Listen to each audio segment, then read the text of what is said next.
Hello everyone, this is Mrs. Fan. This is a recorded video of week 2, day 3. There is no video for week 2, day 2 because we had a presentation from our AVID counselors. If you missed the presentation, you can check out our counselor's virtual office in the link posted below. In today's class, students present their Draw a Scientist drawing from last week. We also emphasize that there are many types of scientists and watch the first video below on different types of scientists. So go ahead and pause this video and watch the first video I posted below. Next, we review your homework from week 2, day 1. Let's take a look. In the first part of your homework, you have to identify observation and inference. Again, observation is what you make with your 5 senses, and when it is a picture, we make observation with our eyes. Inference is a prediction that we make. In this picture right here, we can see question 1. The man is boiling water for dinner.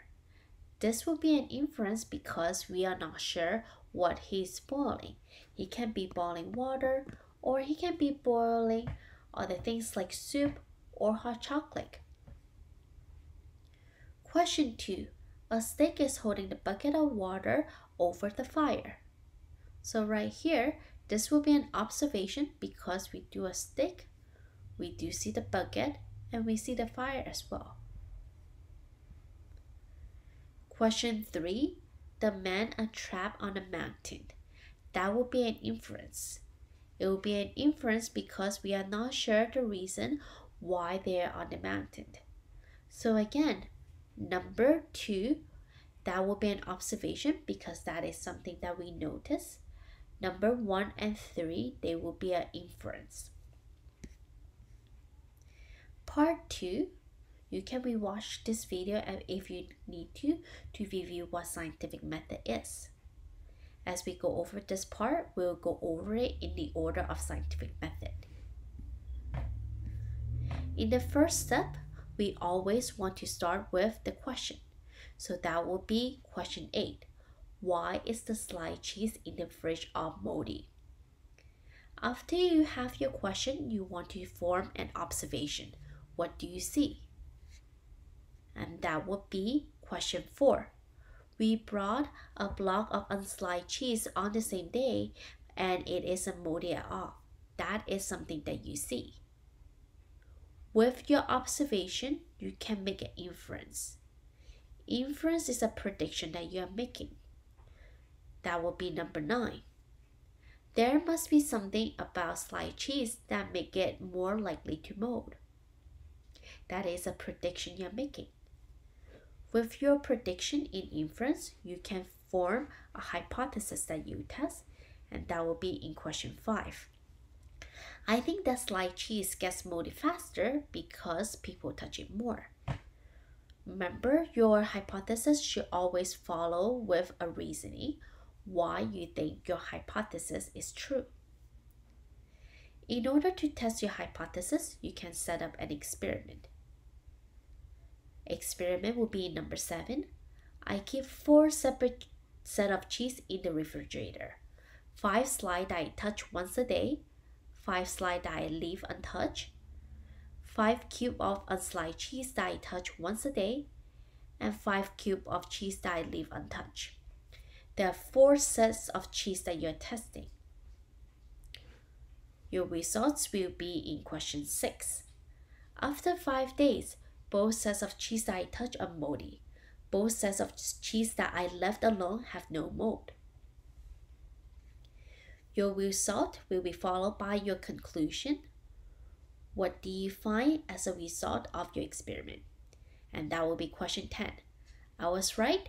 Touching is the critical factor in making cheese mold.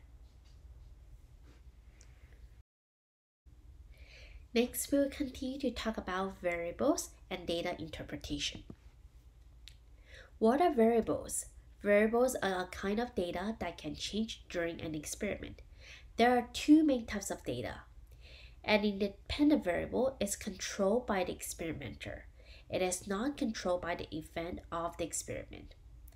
A dependent variable changes as a result of what the experimenter does. We can also say that it depends on the independent variable. In the experiment we saw last time in Brain Pop, we saw that they have tested 4 different plants: plant A, B, C, and D. Notice in this experiment for plant A, B, C, and D, they use the same type of pot, the same type of soil. They are all located in the same area. They are all right by the window. They also use the same type of plant. What was different about plant A, B, C, and D is how often do they receive water. Plant A get no water at all. Plant B get water every day. Plant C get water 3 times a week. And plant D get water once a week. Based on how often they get water, we can collect our dependent variable, which is the results. We can see how well do the plant grow based on how much water they get. We can see that plant A, B, and C all didn't grow too well. But plant D, that was water once a week, grew the best out of the 4. Let's take a look at another example. Figure 5.1 shows the temperature changing over the course of the day. The experimenter chose the time at which to measure the temperature. The temperature change depending on the time of the day. What is the independent variable? In this case, what is changing is the time. 4 a.m., 6 a.m., 8 a.m., 10 a.m., all the way to 10 p.m. Each of the time that the experiment is checking the temperature, the time right here, that is the independent variable. Based on what time they are checking the temperature will be different. So in this case, time would be the independent variable, and temperature, which is the result of the time that you're checking, is the dependent variable. In our third example, this picture shows the favorite color of 188 students in a school. The experimenter chose the colors for the survey. The numbers of students choosing each color depend on the colors. In this case, we have different color: red, orange, yellow, green, blue, purple, pink, black, white, and gray. All these colors are the colors that the experiment chose. These are the independent variable, the different color that I offer. The dependent variable are the number of students. How many students choose each color as their favorite color? We can see, based on this graph, that blue is the most popular color and gray was the least popular color. We are going to see more example in the following video. You can click on the following video in the link below. To complete your assignment for today, make sure to go to your Google Classroom, go on the classwork, week 2, August 24th to 28th, and click right here, week 2, day 3 assignment, variables and data. After you finish, please check what is the score that you get. You want to make sure that you get a score that is 7 or higher. If you get a score of 0, 1, 2, 3, 4, 5, and 6, please go back to edit your response. Again, when you click on View Score, you will be able to see your score as well as which problem you got wrong. So based on that, you can edit your response.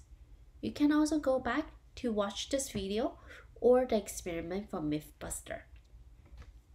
Have a great day. I will see you next week.